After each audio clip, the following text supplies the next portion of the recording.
Yeuka,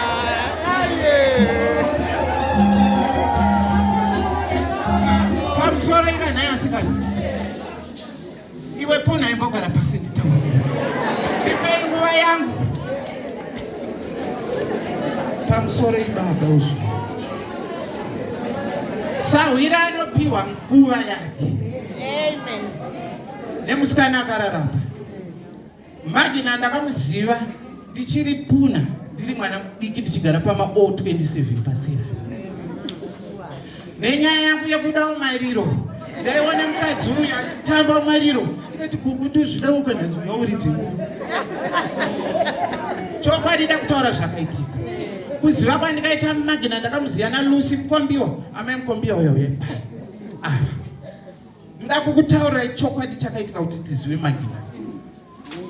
ndiri mwana mudiki amai Chanaiwa vakanga vasingagare pamba vaienda kuSouth Atoni kwaamai Mwaera uko